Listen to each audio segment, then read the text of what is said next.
الحمد لله الذي هدانا سواء الطريق وجعل لنا التوفيق خير رفيق، والصلاة والسلام على من أرسله هدى هو بالاهتداء حقيق، ونورا به الاقتداء يليق، وعلى آله وأصحابه الذين صعدوا في مناهج الصدق بالتصديق، وصعدوا في معارج الحق بالتحقيق. أما بعد، فأعوذ بالله من الشيطان الرجيم. بسم الله الرحمن الرحيم.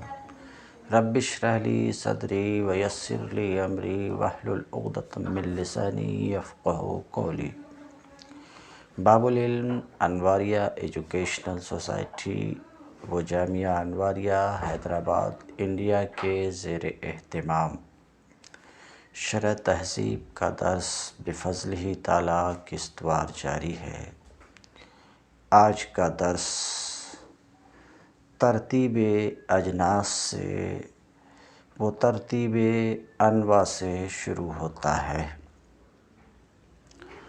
ثم الاجناس قد تترتب متصاعدة إلى العالی كالجوہر ويسمى جنس الاجناس، والانواع متنازلة إلى السافل ويسمى نوع الانواع۔ ثم پھر، یہ پھر کا مطلب یعنی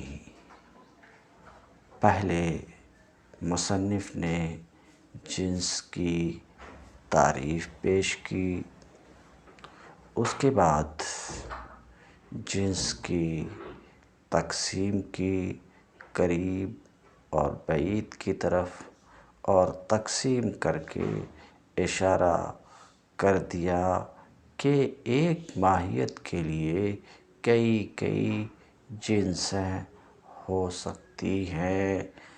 تو اگر ایک ماہیت کے لیے کئی جنسیں ہیں تو ان اجناس میں اسی طریقے سے ایک ماہیت کے لیے کئی جنسیں ہو سکتی ہے۔ تو جب کئی جنسیں ہوں تو کیا وہ مخلوط ہوں گی، یا یہ کہ ان اجناس میں کچھ ترتیب ہے؟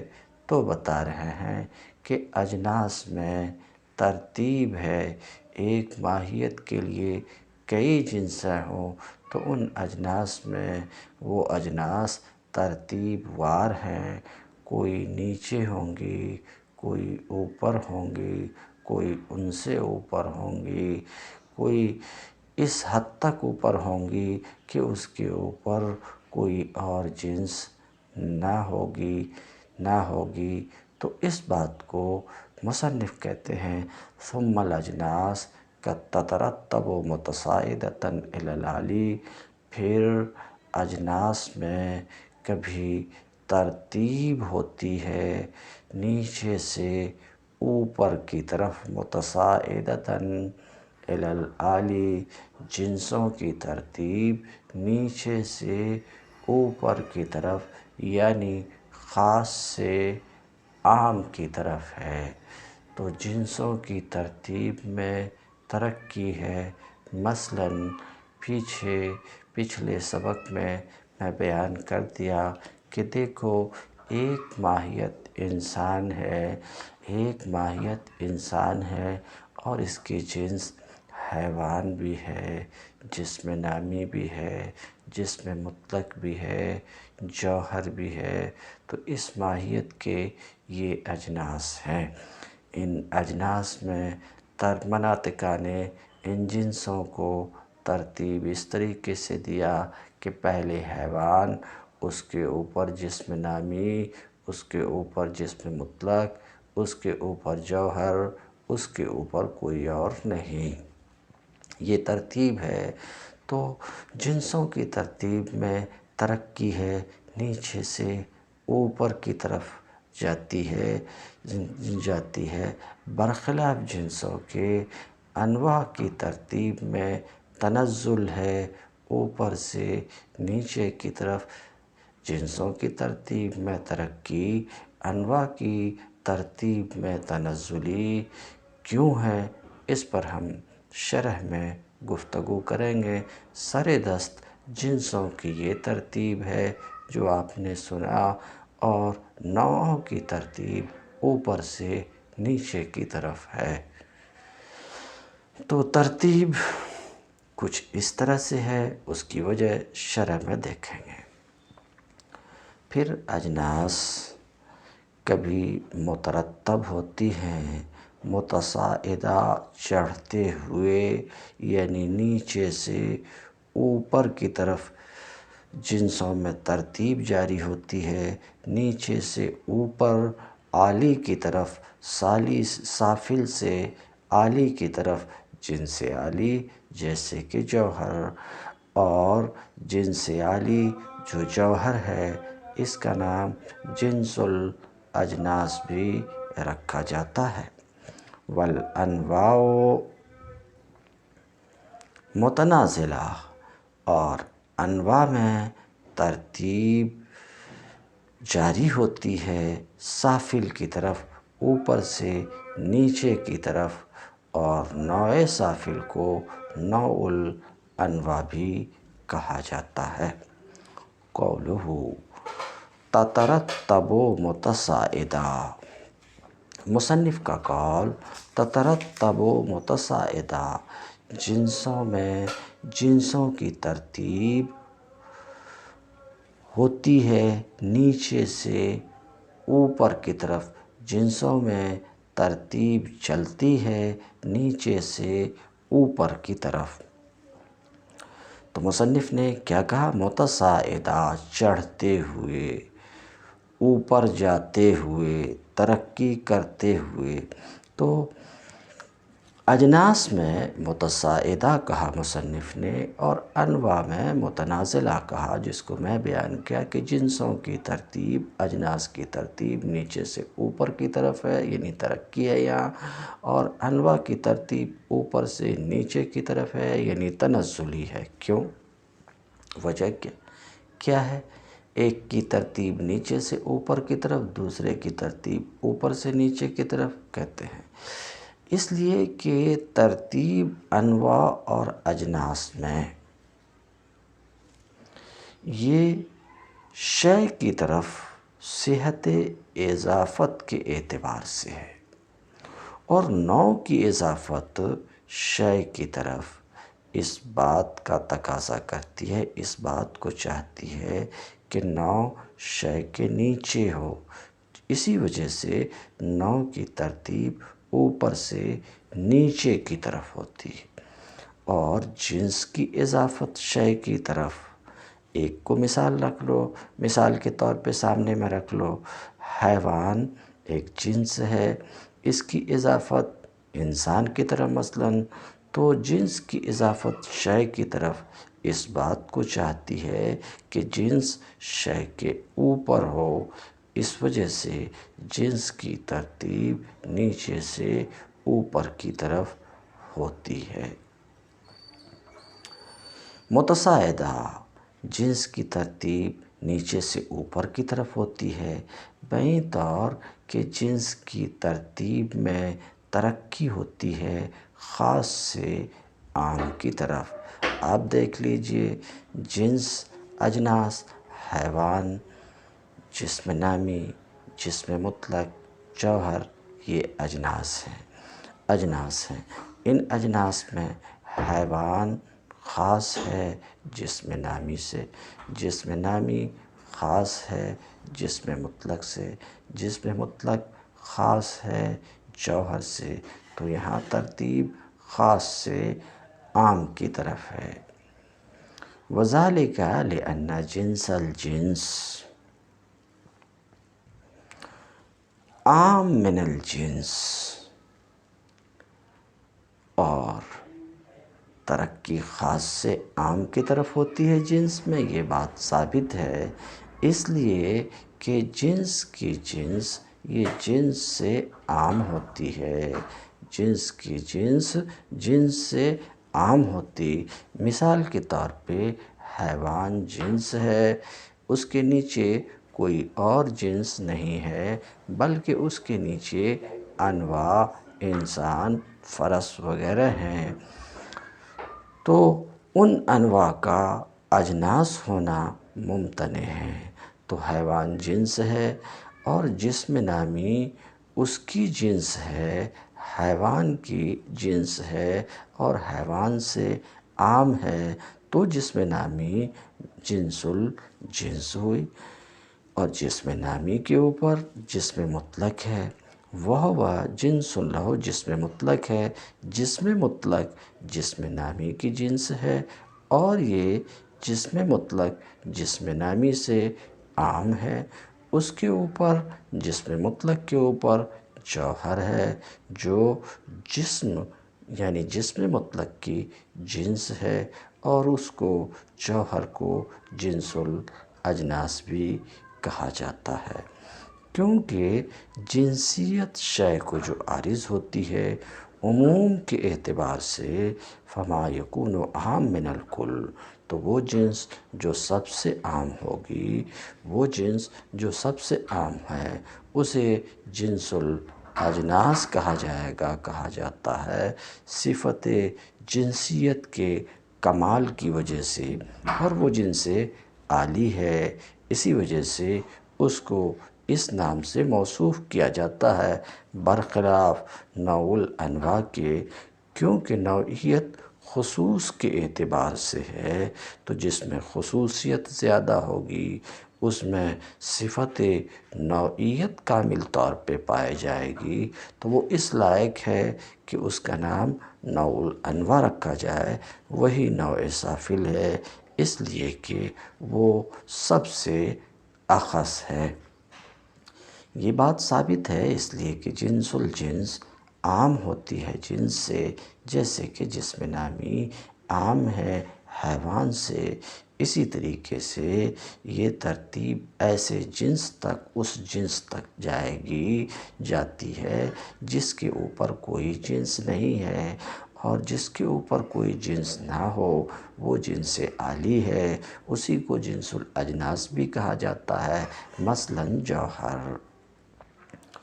قولہ متنازلہ، مصنف کا قول متنازلہ، یعنی انواع میں ترتیب جاری ہوتی ہے، متنازلہ تنزل کے طور پر۔ متنازلہ کا مطلب یہ ہے کہ تنزل ہو عام سے خاص کی طرف، اور یہ بات ثابت ہے اس لیے کہ نوع کی نوع یہ اخص ہوتی ہے، نوع کی نوع اخص ہوتی ہے، کس سے؟ نوع سے، نوع کی نوع اخص ہوتی ہے نوع سے، وہکذا الی ان ینتہی، اس طریقے سے یہ ترتیب چلے گی یہاں تک کہ یہ ایسے نوع تک منتہی ہو کہ لا نوع لہ تحتہ، کہ اس کے نیچے کوئی نوع نہ ہو، اور وہ نوع سافل ہے، اور وہی نوع الانواع بھی ہے، جیسے کہ انسان۔ بات صاف ہے۔ وما بینہما متوسطات،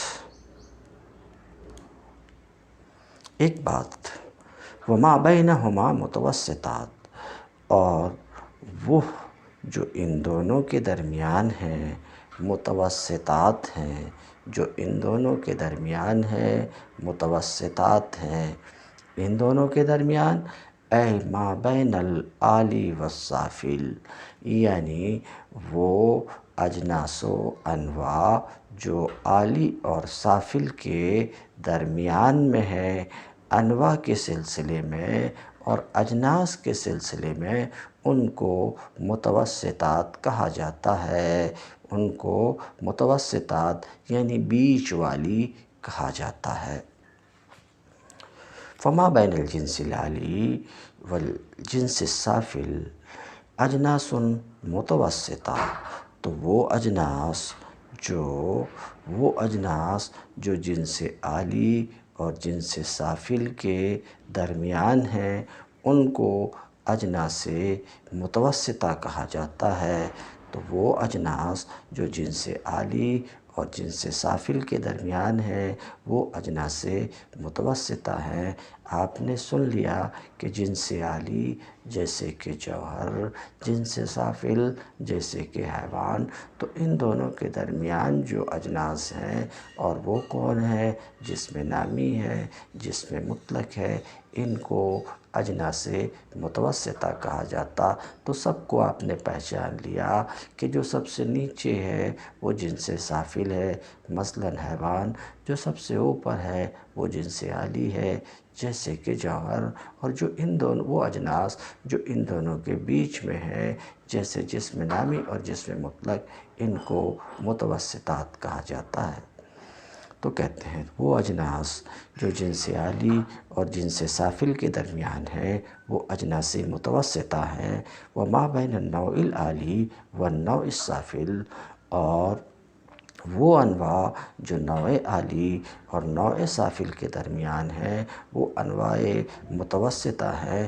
نوع عالی جسم مطلق ہے، نوع عالی جسم مطلق ہے، اور نوع سافل مثلاً انسان ہے تو نوع عالی جسم مطلق، نوع سافل انسان، ان کے درمیان جو انواع ہیں وہ کون ہیں؟ جسم نامی ہے، حیوان ہے، ان کے درمیان کی انواع تو جسم نامی اور حیوان کو انواع متوسطہ کہیں گے۔ جسم مطلق سب سے اوپر والی نوع ہے، نوع عالی ہے، اور انسان سب سے نیچے والی نوع ہے یعنی نوع سافل ہے۔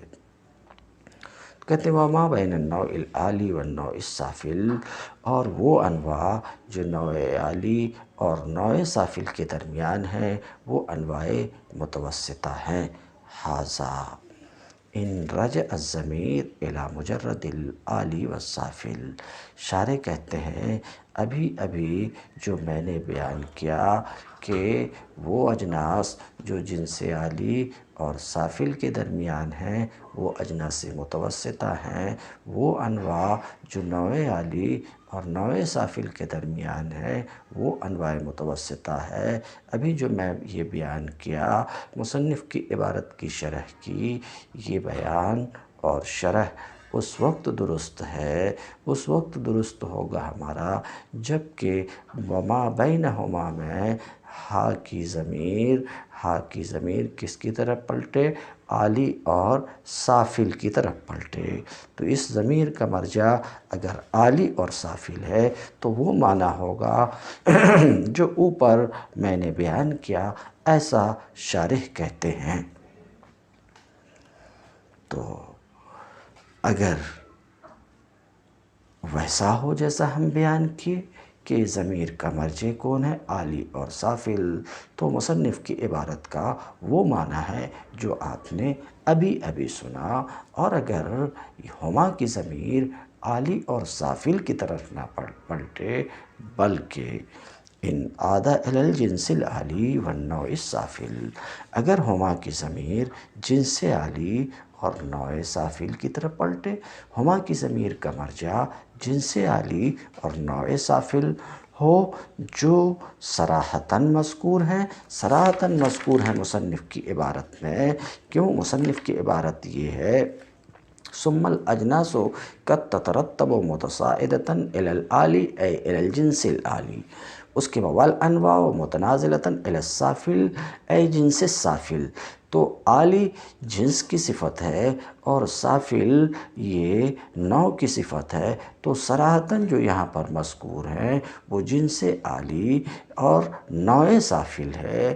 تو ہما کی ضمیر اگر جنس عالی اور نوع سافل کی طرف پلٹے تو مصنف کی عبارت بینہما کی وہ شرح نہیں ہوگی جو میں کیا، بلکہ اب یہ شرح ہوگی۔ وہ شرح کب ہوگی؟ جب کہ ہما کی ضمیر کا مرجع صرف عالی اور صرف سافل ہو تو وہ شرح ہوگی، وہ معنی ہوگا جو میں پہلے بیان کیا۔ اس کے برخلاف اگر یہ ضمیر کس کی طرف پلٹے؟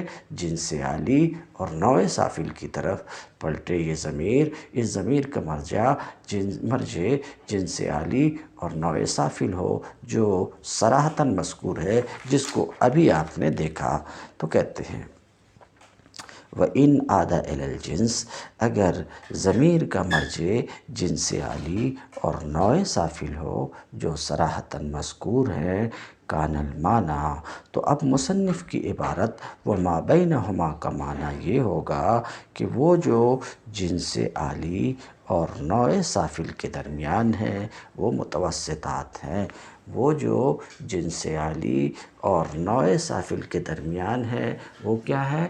متوسطات ہیں۔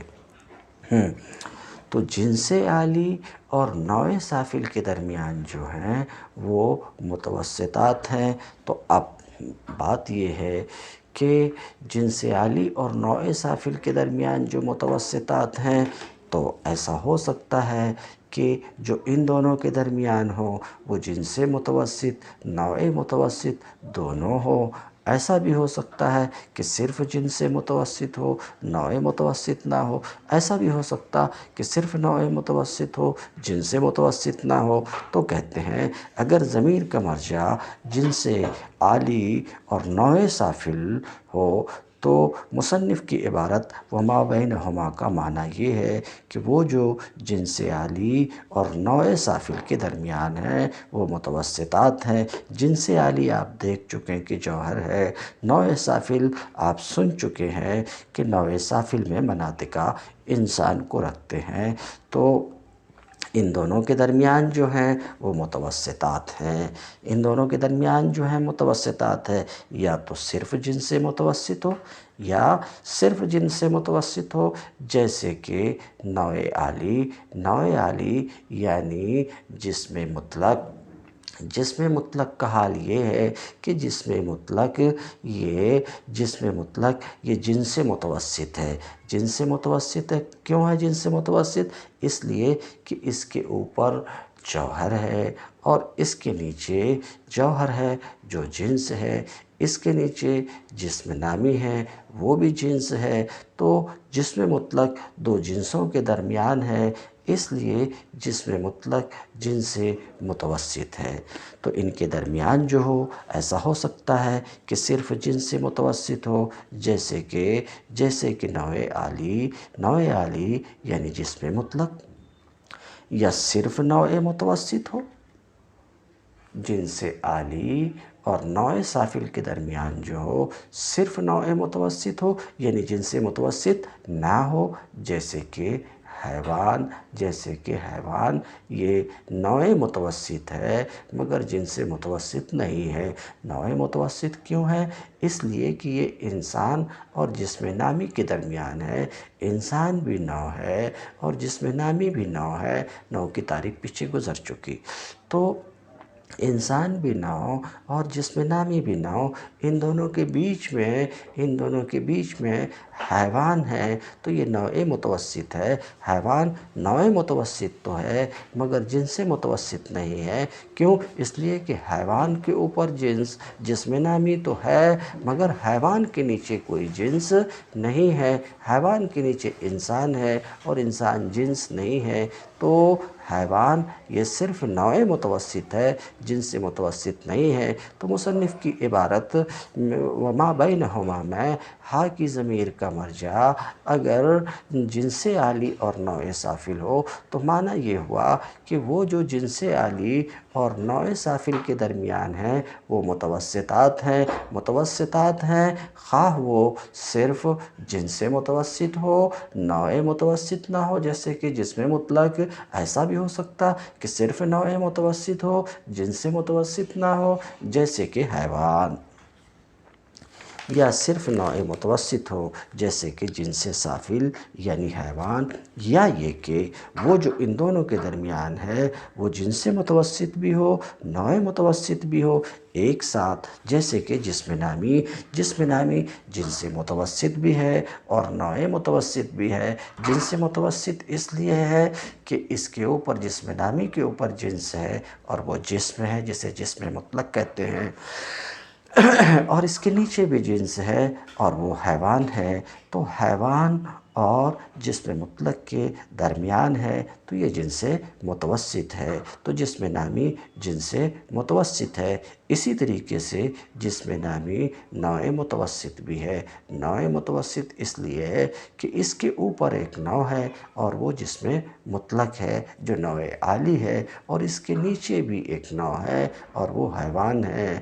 تو اوپر اور نیچے دونوں میں نوع ہے، اس طور پر جسم نامی نوع متوسط بھی ہے۔ تو مصنف کی عبارت جو یہ ہے کہ ان دونوں کے درمیان یعنی جنس عالی اور نوع سافل کے درمیان جو ہیں وہ متوسطات ہیں۔ تو اب اس کا معنی یہ کہ خواہ وہ صرف جنس متوسط ہو، خواہ وہ صرف نوع متوسط ہو، خواہ وہ جنس متوسط اور نوع متوسط ایک ساتھ ہوں، یا جنس متوسط اور نوع متوسط ایک ساتھ ہوں جیسے کہ جسم نامی۔ ثم اعلم ان المصنف رحمہ اللہ تعالی لم يتعرض للجنس المفرد والنوع المفرد۔ ہاں، پھر اس بات کو بھی جان لیجئے کہ مصنف رحمہ اللہ نے جنس مفرد اور نوع مفرد کو پیش نہیں کیا۔ مراد جنس مفرد سے مراد وہ جنس ہے کہ اس کے اوپر کوئی جنس نہ ہو اور اس کے نیچے بھی کوئی جنس نہ ہو۔ اسی طریقے سے نوع مفرد سے مراد وہ نوع ہے جس کے اوپر بھی کوئی نوع نہ ہو، نیچے بھی کوئی نوع نہ ہو۔ تو مصنف نے اجناس مفردہ اور انواع مفردہ کو پیش نہیں کیا۔ کیوں نہیں پیش کیا جبکہ یہ بھی اجناس ہیں؟ تو اس کی وجہ یہ ہے کہ مصنف کی گفتگو ان اجناس و انواع میں ہے جن میں اوپر اور نیچے کی طرف ترتیب جاری ہوتی اور مفرد اپنے اوپر اور نیچے سے منقطع ہونے کی وجہ سے سلسلہ ترتیب میں داخل ہی نہیں ہے، اس لیے جنس مفرد اور نوع مفرد کو پیش نہیں کیا۔ یا تو یہ وجہ ہے یا یہ وجہ ہے کہ جنس مفرد اور نوع مفرد کا وجود یقینی نہیں ہے، اسی وجہ سے مصنف نے جنس مفرد اور نوع مفرد کو پیش نہیں کیا۔ شارح کہتے ہیں مصنف نے جنس مفرد اور نوع مفرد کو پیش نہیں کیا، یا تو اس لیے کہ مصنف کی گفتگو ان اجناس و انواع میں ہیں جن میں ترتیب چلتی ہے، جن میں ترتیب جاری ہوتی ہے، جو مترتب ہوتی ہیں، اور مفرد سلسلہ ترتیب میں داخل ہی نہیں ہے، اس وجہ سے پیش نہیں کیا۔ یا اس لیے کہ ان دونوں کا وجود یقینی نہیں ہے، اس وجہ سے مصنف نے جنس مفرد اور نوع مفرد کو پیش نہیں کیا۔ قولہ ایو شے، متن کی عبارت دیکھیں۔ الثالث الفصل وهو المقول على الشيء في جواب ایو شے هو في ذاته۔ الثالث تیسری فصل ہے، تیسری عبارت اس سے پہلے گزری۔ الکلیات خمس، الاول الجنس، الثانی النوع، الثالث الفصل۔ تو معنی یہ ہوا کہ تیسری کلی فصل ہے، کلیات خمسہ میں سے تیسری کلی فصل ہے۔ فصل کی تعریف مصنف کرتے ہیں وهو المقول على الشيء فی جواب ای شیء ہوا فی ذاتہ۔ فصل وہ کلی ہے جو شے پر ای شیء ہوا فی ذاتہ کے جواب میں بولی جائے۔ مثلاً آپ نے یہ سوال کیا الانسان ای شیء ہوا فی ذاتہ، تو ای شیء ہوا فی ذاتہ کے جواب میں اس وقت بولا جائے گا ناطقن، تو ناطق انسان کے لیے فصل ہے، کیونکہ یہ ناطق ای شیء الانسان ای شیء ہوا فی ذاتہ کے جواب میں بولا گیا۔ تو وہ جو ای شیء ہوا فی ذاتہ کے جواب میں بولی جائے وہ فصل ہے۔ مصنف ایسا کہتے ہیں قولہ ای شیء اعلم ان کلمۃ ای موضوعۃ فی الاصل لیطلب بہا ما یمیز الشیء اما یشارکہ فیما اضیف الیہ ہذہ الکلمہ۔ جان لیجئے کہ کلمہ ایو جو فصل کی تعریف میں ہے، کلمہ ایو اصل میں وضع کیا گیا ہے کہ اس کلمے کے ذریعے سے، ایو کے ذریعے سے ایسی چیز کو طلب کیا جائے جو شے کو ان سے ممتاز کرے جو شے کے مشارک ہیں اس چیز میں جس چیز میں اس کلمے کی اضافت کی گئی۔ کیا کہنا چاہ رہے ہیں کہ دیکھو فصل کی تعریف میں کلمہ ایو آیا ہے، لفظ ایو آیا ہے، ایو کو واضح نے وضع اس لیے کیا ہے، وضع کیا ہے ممیز کے طلب کے لیے، ممیز کی طلب کے لیے۔ تو ایو کے ذریعے سے جب سائل سوال کرتا ہے تو سائل کا مقصد یہ ہوتا ہے کہ ممیز بتاؤ، ایسی چیز بتاؤ، وہ طالب ہوتا ہے ایسی چیز کا جو شے کے ان مشارکات سے ممتاز کرے جو مشارک ہیں شے کے اس چیز میں جس چیز میں ایو کی اضافت کی گئی ہے۔ مثال کے طور پہ الانسان ایو حیوان ہوا فی ذاتہ، الانسان ایو شیء ایو حیوان فی ذاتہ۔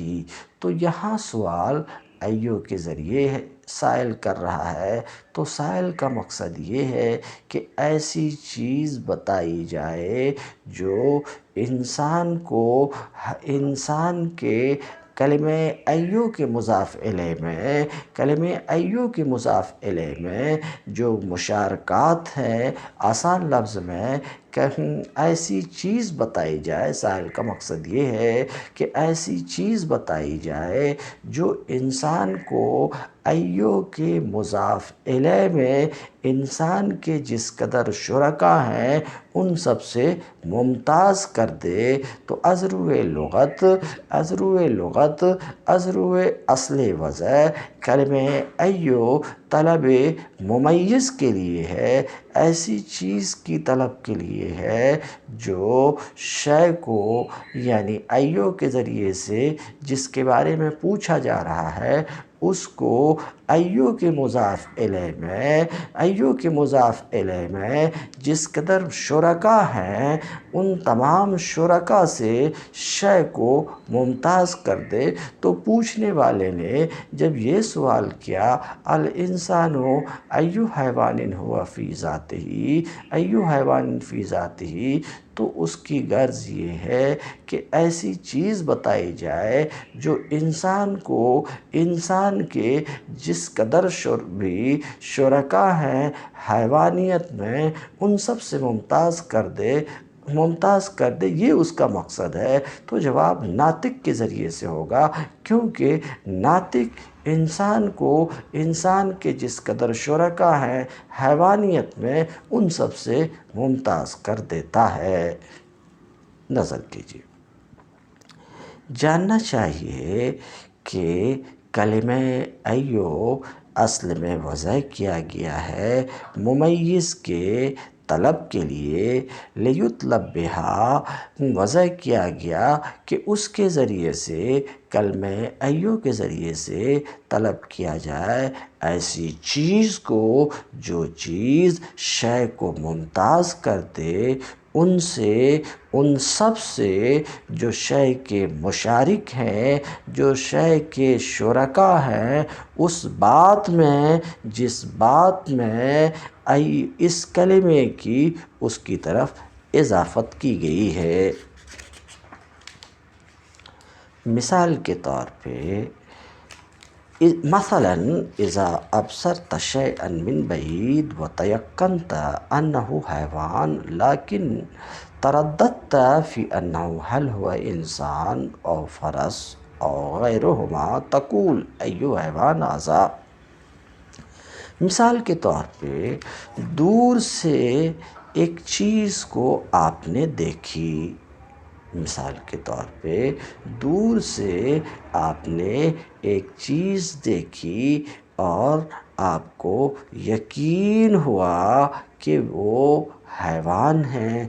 دور سے جو چیز نظر آئی اس چیز کے بارے میں آپ کو یقین ہوا کہ وہ چیز حیوان ہے، تو اس چیز کے حیوان ہونے کا تو یقین ہوا، لیکن ترددت، لیکن آپ کو تردد ہے، آپ متردد ہیں اس بات میں کہ آیا وہ انسان ہے یا گھوڑا ہے یا ان کے سوا گدھا یا بیل یا کچھ اور ہے۔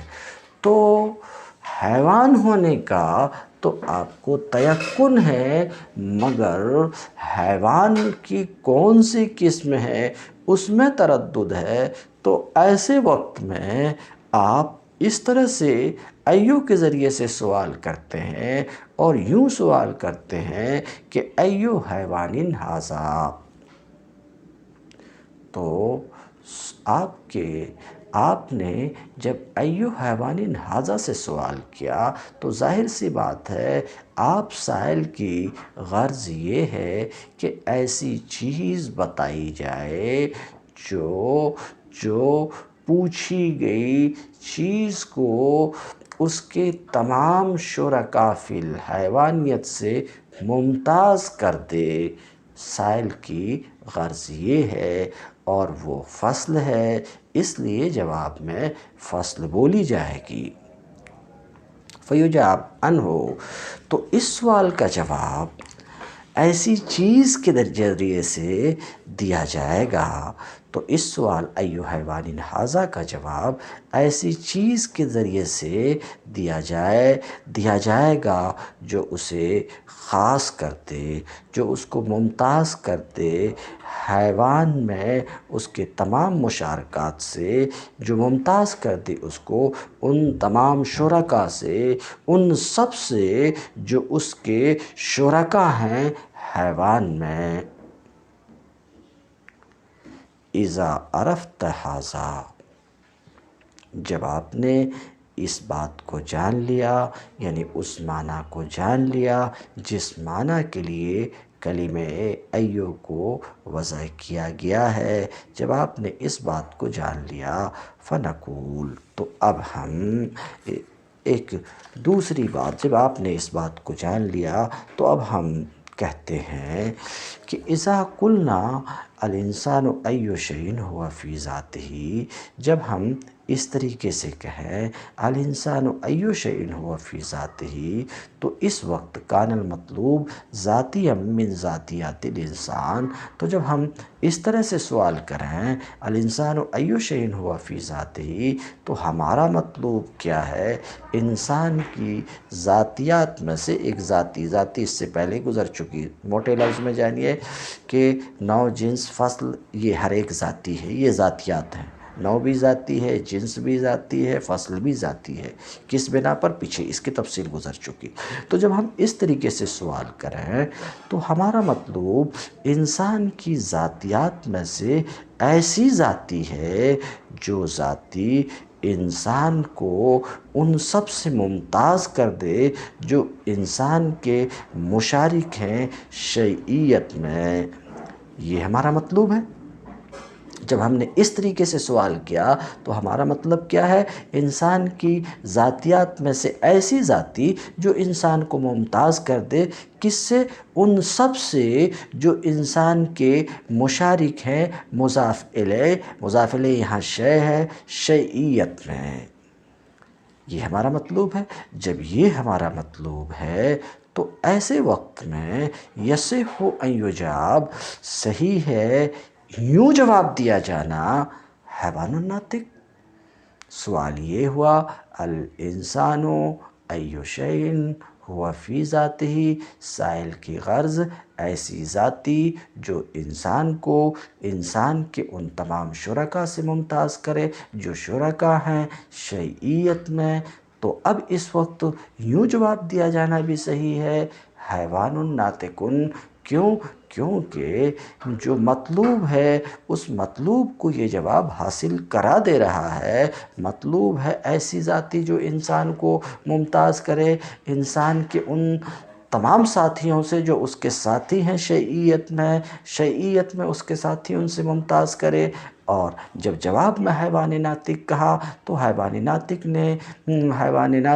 انسان کا ذاتی بھی ہے، اور یہ حیوان ناطق انسان کو انسان کے تمام شرکاء فی الشیعیت بلفظ دیگر شرکاء فی الحیوانیت سے ممتاز بھی کر رہا ہے۔ تو حیوان ناطق کے ذریعے سے بھی جواب دیا جانا صحیح ہے، جیسے کہ صرف ناطق سے جواب دیا جانا صحیح ہے۔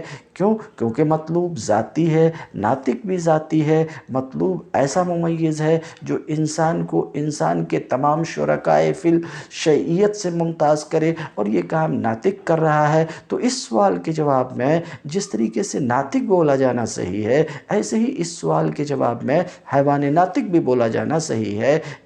حیوان ناطق بھی بولا جانا تو کلمہ ایو اصل وضع کے اعتبار سے جس معنی کے لیے ہے اس معنی کے روح سے الانسان ایو شیء ہوا فی ذاتہ کے جواب میں اگر ناطق بولا جانا صحیح ہے تو حیوان ناطق بھی بولا جانا صحیح ہے۔ اور آپ کو پتہ ہے کہ ناطق انسان کی فصل ہے اور حیوان ناطق انسان کی حد ہے۔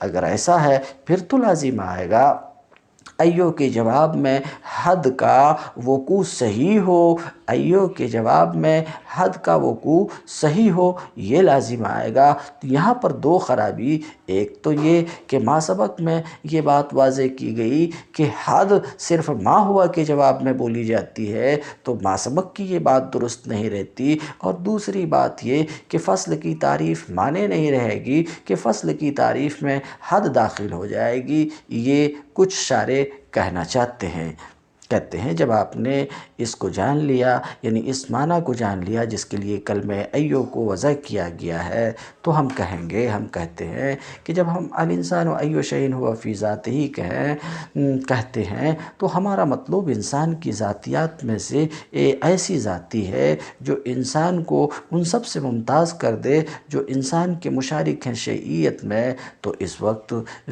صحیح ہے کہ جواب دیا جائے کہ وہ حیوان ناطق ہے، جس طریقے سے صحیح ہے کہ جواب دیا جائے کہ انسان ناطق ہے۔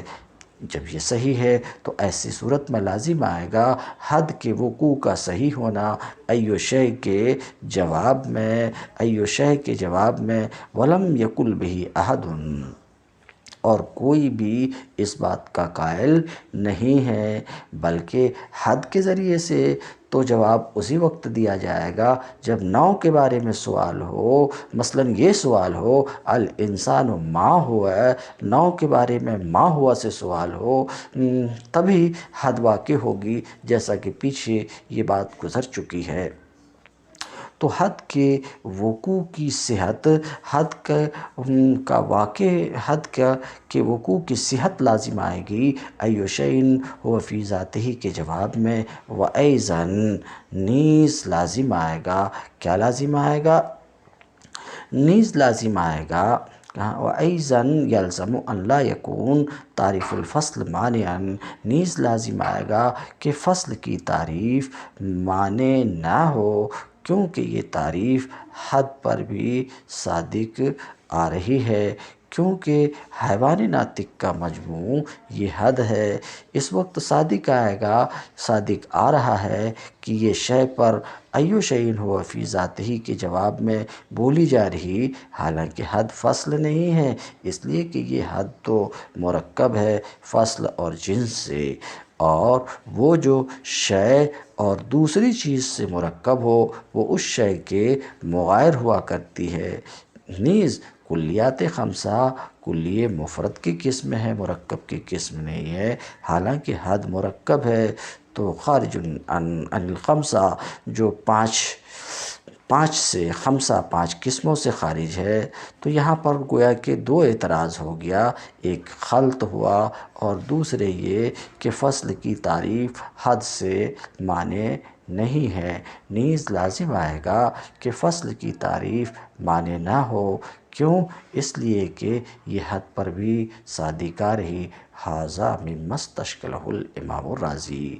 فنقول میں جو ہم نے ابھی ذکر کیا، جو اعتراض کیا، تو کہتے ہیں یہ وہ اعتراض ہے جس کو ھذا مما استشکلہ الامام الرازی، امام فخر الدین رازی نے یہ اعتراض یہاں پر کیا ہے، اس مقام پر کیا ہے، واجاب عن ھذا صاحب المحاکمات، اور اس اعتراض کا جواب صاحب محاکمات یعنی قطب الدین رازی نے اس اعتراض کا جواب ان الفاظ میں دیا ہے، اس طریقے سے دیا ہے کہ دیکھیے ایو کا معنی اگرچہ لغت کے اعتبار سے مطلقاً ممیز کی طلب ہے، ممیز کی طلب ہے، مطلقاً ممیز کی طلب ہے، خواہ وہ ممیز ذاتی ہو یا عرضی ہو، ما ہوا کے جواب میں محمول ہو یا ما ہوا کے جواب میں محمول نہ ہو۔ تو ازرو لغت ایو کی وضع کس کے لیے ہوئی؟ واضح نے اس کو وضع کیا ہے مطلقاً ممیز کی طلب کرنے کے لیے، خواہ یہ ممیز ذاتی ہو یا عرضی ہو، مطلقاً ممیز کی طلب کے لیے لغت میں ہے، مگر مناطقہ نے اصطلاح بنائی ہے، لیکن ارباب المعقول، لیکن مناطقہ نے اصطلاح بنائی ہے کہ ایو اس ممیز کے طلب کے لیے ہے جو ما ہوا کے جواب میں نہ بولی جائے۔ ما ہوا تو ازرو لغت تو ویسا ہے جیسا آپ کہہ رہے ہیں، مگر مناطقہ نے اصطلاح بنائی ہے کہ ایو ایسے ممیز کے طلب کے لیے ہے جو ما ہوا کے جواب میں محمول نہ ہو، اور جب ایسا ہے تو حد اور جنس فصل میں داخل نہیں ہوگی، کیونکہ حد اسی طریقے سے جنس یہ ما ہوا کے جواب میں بولی جاتی ہیں۔ لیکن ارباب معقول نے اصطلاح بنائی ہے، کیا اصطلاح بنائی ہے؟ کہ ایو ایسے ممیز کے طلب کے لیے ہے جو ما ہوا کے جواب میں محمول نہ ہو، لہٰذا اس جواب سے حد اور جنس بھی خارج ہو جائیں گی، کیونکہ یہ دونوں ما ہوا کے جواب میں بولی جاتی ہیں۔ ایک جواب تو امام فخر الدین رازی کے اعتراض کا جواب ایک تو صاحب محاکمات نے دیا، یعنی قطب الدین رازی نے دیا، جس کو ابھی ابھی آپ نے سنا۔ اس اعتراض کا جواب محقق طوسی نے بھی دیا ہے، اس کو شارح کہتے ہیں وَلِلْمُحَقِّقِ الطُّوسِي ہا ہنا مسلک آخر۔ اس اعتراض کے دفاع میں محقق طوسی کا ایک دوسرا مسلک ہے ادق، جو زیادہ باریک ہے، اس لیے کہ طوسی نے جو جواب دیا ہے اس میں انہوں نے فصل کے معنی کا لحاظ رکھا ہے، سائل اور طالب کے حال کو پیش نظر رکھا ہے، سمجھ رہے ہیں؟ اس لیے محقق توسی کا جو جواب دیا ہے وہ ادق ہے، واتقن اور زیادہ مضبوط ہے، اس لیے کہ وہ اس طعنے سے محفوظ ہے کہ یہاں اصطلاح کا سہارا لیا گیا، اس طعنے سے محفوظ ہے۔ تو انہوں نے کیا جواب دیا ہے؟ محقق طوسی نے اس سوال کا کیا جواب دیا ہے کہ دیکھو، فصل کے بارے میں ہم سوال اسی وقت کرتے ہیں، کسی چیز کی فصل کے بارے میں ہم اسی وقت پوچھتے ہیں جب ہم شے کی جنس جان چکے ہوتے، تو شے کی جنس کے معلوم ہو جانے کے بعد ہی ہمارا سوال فصل کے بارے میں ہوتا، کیونکہ یہ بات کھلی ہوئی ہے کہ جس چیز کی جنس نہیں ہوتی اس کی فصل بھی نہیں ہوتی۔ تو ظاہر ہے کہ جب شے کو ہم نے جنس کے ذریعے سے جان لیا، شے کی ہمیں جنس معلوم ہے ہی، تو اب ہم ایسی چیز کے متلاشی ہیں، ایسی چیز کو طلب کر رہے ہیں، ایسی چیز کا سوال کر رہے ہیں جو شے کو اس جنس کے مشارکات سے ممتاز کرے۔ تو ہم کہتے ہیں ایسے وقت میں الانسان ای حیوان هو فی ذاتی، تو جواب ناطق سے متعین ہے، حیوان ناطق سے نہیں، حیوان سے نہیں۔ کیوں؟ کلمہ شے جو فصل کی تعریف میں ہے یہ جنس معلوم سے کنایہ ہے، جنس معلوم سے کنایہ ہے، الذی جنس معلوم سے کنایہ ہے، وحینئذ یندفع الاشکال، حینئذ یندفع الاشکال بحذافیرہ، اس وقت اعتراض اپنے تمام جوانب کے ساتھ اعتراض ختم ہو جاتا ہے۔ امام محقق طوسی کے اس جواب سے یہ اعتراض مکمل طور پہ ختم ہو جاتا ہے، مکمل طور پہ ختم ہو جاتا ہے۔ حذافیر یہ حضفور کی جمع ہے، حضفور جانب یعنی اعتراض ختم ہو جاتا ہے اپنے تمام جوانب سے، تمام جوانب سے۔ فَإِن مَيَّزَهُ عَنِ الْمُشَارَكَاتِ فِي الْجِنْسِ الْقَرِيبِ فَقَرِيبٌ وَإِلَّا فَبَعِيدٌ۔ مصنف اپنی اس عبارت فَإِن مَيَّزَهُ، اس عبارت سے فصل کی تقسیم کرنا چاہ رہے ہیں، تقسیم کر رہے ہیں اور بتا رہے ہیں کہ فصل کی دو قسمیں ہیں، فصل قریب، فصل بعید۔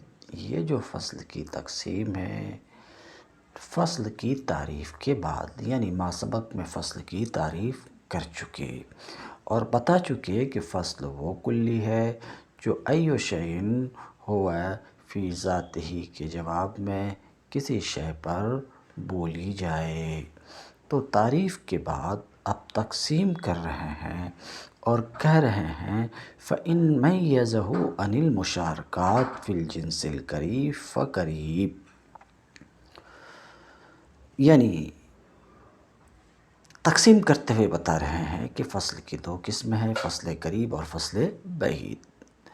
کسی بھی ماہیت کی فصل قریب وہ فصل ہے جو ماہیت کو ان افراد سے ممتاز کرے جو اس کی جنس قریب میں شریک ہیں، جیسے انسان کی فصل قریب ناطق ہے، کیونکہ ناطق انسان کو، ماہیت انسانیہ کو، انسان کے جتنے بھی حیوانیت میں شرکا ہیں ان سب سے ناطق انسان کو ممتاز کرتا ہے۔ فصل بعید، کسی بھی ماہیت کی فصل بعید وہ فصل ہے جو ماہیت کو ان افراد سے ممتاز کرے جو اس کی جنس بعید میں شریک ہیں، جیسے حساس جو انسان کی فصل بعید ہے کہ انسان کی فصل بعید ہے۔ دیکھیے تو فَإِن مَيَّزَهُ عَنِ الْمُشَارَكَاتِ فِي الْجِنْسِ الْقَرِيبِ، تو اگر فصل شے کو جنس قریب کی مشارکات سے ممتاز کرے تو فصل قریب ہے، اور اگر جنس بعید کی مشارکات سے ممتاز کرے تو وہ فصل بعید ہے۔ قولہ فقریب، مصنف کا قول فقریب، جیسے کہ ناطق انسان کی طرف نسبت کرتے ہوئے فصل قریب ہے، ناطق انسان کی طرف نسبت کرتے ہوئے فصل قریب ہے، اس حیثیت سے کہ ناطق انسان کو انسان کے جنس قریب میں تمام مشارکات سے ممتاز کرتا ہے، اور انسان کے جنس قریب وہ حیوان ہے، تو ناطق انسان کے لیے فصل قریب ہے، کیونکہ ناطق انسان کو ان تمام افراد سے ممتاز کرتا ہے جو افراد انسان کے شرکا ہیں حیوانیت میں۔ مصنف کا قول فبعید، جیسے کہ حساس انسان کی طرف نسبت کرتے ہوئے اس حیثیت سے کہ حساس انسان کو جنس بعید کے مشارکات اور وہ جسم نامی ہے اس سے ممتاز کرتا ہے۔ قولہ وَإِذَا نُصِبَ، اب تک کی عبارت جو گزری آپ نے سنا، فَإِن مَيَّزَهُ عَنِ الْمُشَارَكَاتِ سے فصل کی تقسیم کیے فصل قریب فصل بعید کی طرف، دونوں کی تعریف آپ نے سن لیا۔ اب جو عبارت آ رہی وَإِذَا نُصِبَ إِلَى مَا يُمَيِّزُهُ فَمُقَوِّمٌ وَإِلَى مَا يُمَيِّزُهُ عَنْ فَمُقَسِّمٌ، اس عبارت کا حاصل یہ ہے کہ دیکھو فصل کی نسبت نوع کی طرف بھی ہوتی، فصل کی نسبت جنس کی طرف بھی ہوتی ہے، فصل کی نسبت نوع کی طرف بھی ہوتی، فصل کی نسبت جنس کی طرف بھی ہوتی، فصل نوع کی طرف نسبت کرتے ہوئے مقوم کہلاتی ہے، اور فصل جنس کی طرف نسبت کرتے ہوئے مقسم کہلاتی ہے۔ یعنی فصل کی جب ہم نوع کی طرف نسبت کریں گے تو وہ مقوم ہے، کیوں؟ اس لیے کہ وہ نوع کے قوام اور حقیقت میں داخل ہے۔ مثلاً ناطق انسان کے لیے فصل ہے، ناطق انسان کے لیے فصل ہے، یہ آپ کو معلوم ہے، اور انسان نوع ہے، تو ناطق کو انسان سے ایک نسبت ہے، تو ناطق انسان کی طرف نسبت کرتے ہوئے مقوم ہے، کیوں؟ کیونکہ انسان کے قوام میں داخل ہے، انسان کی حقیقت میں داخل ہے، وہ انسان کا جز ہے، کیوں؟ انسان حیوان ناطق کا نام ہے، اور ناطق حیوان ناطق کا جز ہے، انسان کی حقیقت حیوان ناطق ہے، تو یہ ناطق حیوان ناطق کے قوام میں داخل ہے۔ مختصر یہ کہ فصل کو نوع سے بھی ایک نسبت ہے، جنس بھی ایک نسبت ہے، نوع کی طرف نسبت کرتے ہوئے فصل مقوم کہلاتی، کیونکہ نوع کے قوام میں فصل داخل ہوتی، اس کی حقیقت میں داخل ہوتی، اس کا جز ہوتی ہے۔ فصل کو جنس سے بھی ایک نسبت ہے، فصل جنس کی طرف نسبت کرتے ہوئے مقسم ہے، مقسم تقسیم کرنے والی، بانٹنے والی، تقسیم کرنے والی، بانٹنے والی، تو فصل کی جنس کی طرف ہم جب نسبت کرتے ہیں تو یہ فصل جنس کی تقسیم کرتی ہے وجوداً اور عدماً۔ مثلاً حیوان ایک جنس ہے اور ناطق فصل، تو اس فصل کو حیوان سے بھی ایک نسبت ہے، حیوان ناطق کو حیوان سے بھی ناطق کو حیوان سے بھی ایک نسبت ہے، تو یہ ناطق حیوان کے لیے مقسم ہے، کیوں؟ کیونکہ ناطق حیوان کی وجوداً اور عدماً تقسیم کرتا ہے، حیوان کے لیے قسمیں حاصل کراتا ہے، مثلاً حیوان ناطق، حیوان غیر ناطق، تو فصل جنس کی طرف نسبت کرتے ہوئے مقسم میں بات صاف ہو چکی۔ فصل کو نوع سے بھی ایک نسبت ہے، فصل کو ایک جنس سے بھی ایک نسبت ہے، نوع کی طرف نسبت کرتے ہوئے مقوم کہلاتی ہے، اس لیے کہ نوع کے قوام میں داخل ہے، جنس سے بھی ایک نسبت ہے، جنس کی طرف نسبت کرتے ہوئے فصل مقسم کہلاتی، کیونکہ جنس کی تقسیم کرتی، یہ ہو چکی۔ اب اگلی بات، یہ بات یاد رہنی چاہیے، فصل کا مقوم اور مقسم سمجھ چکے، تو جو بھی فصل اوپر والے کے لیے، عالی کے لیے مقوم ہوگی وہ سافل کے لیے مقوم ہوگی۔ بلفظ دیگر، جو فصل عالی کے قوام اور حقیقت میں داخل ہوگی وہ سافل کے قوام و حقیقت میں بھی داخل ہوگی۔ مطلب یہ، جو بھی فصل عالی کے لیے مقوم ہوگی وہ سافل کے لیے ضرور مقوم ہوگی۔ وجہ کیا ہے؟ عالی کا مقوم جو فصل آلی کے لیے مقوم ہے وہ فصل آلی کا جز ہے، تو فصل آلی کا جز، اور آلی خود اپنے سے سافل کا جز، اور جز کا جز جز ہوتا ہے، تو جو فصل آلی کے قوام میں داخل ہوگی وہ سافل کے قوام میں بھی داخل ہوگی۔ ادھر سے چلیں تو سافل کا جز آلی ہے اور آلی کا جز مقوم فصل ہے، اور جز کا جز جز ہوتا ہے، جز کا جز جز ہوتا، تو جو فصل آلی کے قوام و حقیقت میں داخل ہوگی وہ سافل کے قوام و حقیقت میں بھی داخل ہوگی۔ بلب سے دیگر آلی کا ہر مقوم سافل کا مقوم ہے، یعنی جو بھی فصل آلی کے لیے مقوم ہوگی وہ سافل کے لیے مقوم ہوگی، مگر جو سافل کے لیے مقوم ہو اس کے لیے ضروری نہیں کہ آلی کے لیے مقوم۔ یہ بات اپنی جگہ بالکل صاف ہے۔ مثال کے طور پہ حساس اور آلی اور سافل کا مطلب یہاں پر وہ نہیں ہے جو پہلے بیان کیا گیا۔ آلی کا صرف اتنا مطلب ہے جو کسی کے اوپر ہو، سافل کا مطلب یہ ہے جو کسی کے نیچے ہو، اس کے نیچے کوئی ہے کہ نہیں اس سے کوئی بحث نہیں۔ تو یہ کہہ رہا تھا کہ جو آلی کے لیے جو بھی فصل آلی کے لیے مقوم ہوگی وہ سافل کے لیے ضرور مقوم ہوگی، اس بات کو بیان کر چکا، مگر جو سافل کے لیے مقوم ہو اس کے لیے آلی، اس کے لیے ضروری نہیں ہے کہ وہ آلی کے لیے بھی مقوم ہو۔ مثال کے طور پہ حساس حیوان کے لیے مقوم ہے، تو یہ حساس انسان کے لیے بھی مقوم ہے، یعنی حساس حیوان کا جز ہے تو انسان کا بھی جز ہے۔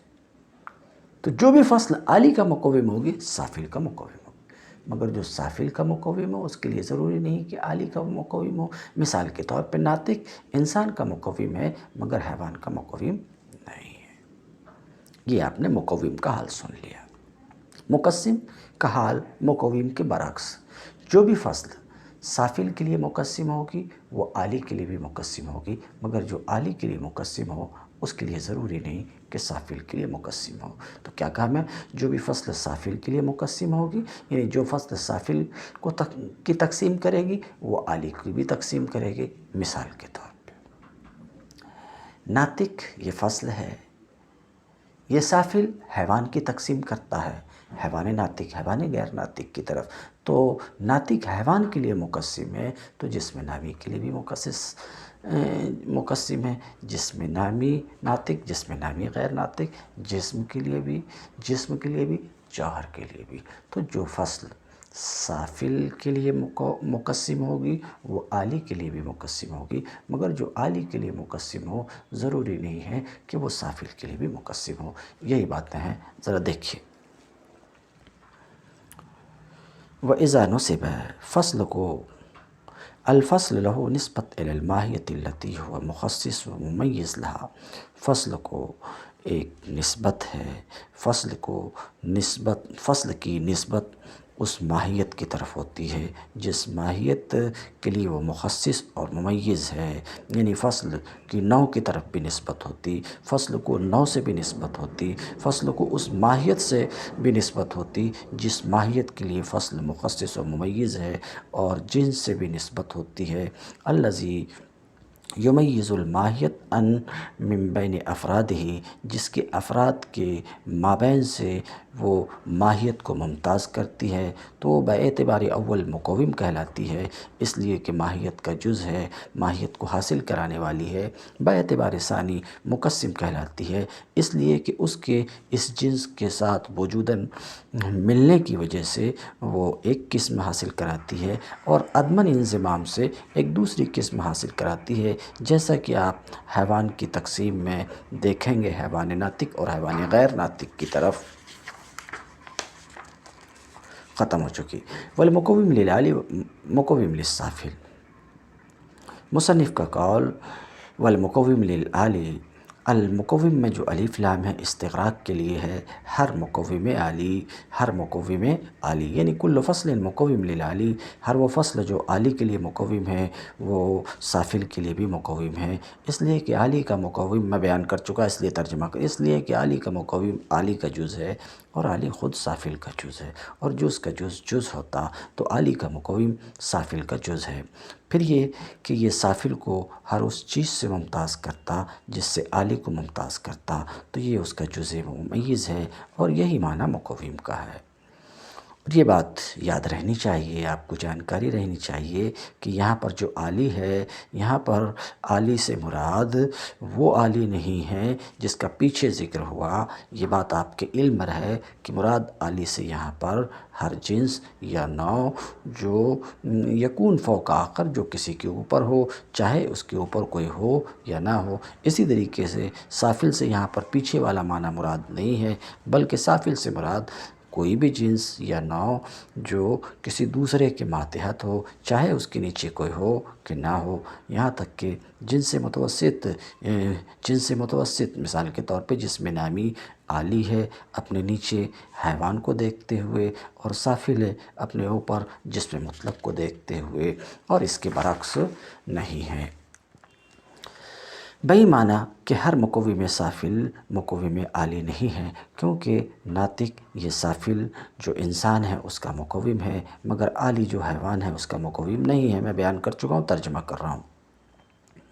مصنف کا قول اور مقسم کا حال مقوم کے برعکس ہے، یعنی ہر مقسم سافل مقسم عالی ہے اور اس کے برعکس نہیں ہے کلی طور پہ۔ پہلی بات اس لیے کہ سافل خود عالی کی قسم ہے، تو ہر وہ فصل جو سافل کے لیے کوئی قسم حاصل کرائے گی وہ عالی کے لیے بھی کوئی قسم حاصل کرائے گی، اس لیے کہ قسم کی قسم ہوتی ہے۔ اما ثانی، لیکن ثانی اس لیے کہ حساس مثال کے طور پہ عالی کے لیے مقسم ہے، عالی جو جسم نامی ہے اس کے لیے مقسم ہے، مگر سافل جو حیوان ہے اس کے لیے مقسم نہیں ہے، اس کے لیے مقسم نہیں ہے۔ تم الدرس اليوم، وآخر دعوانا ان الحمد للہ رب العالمین۔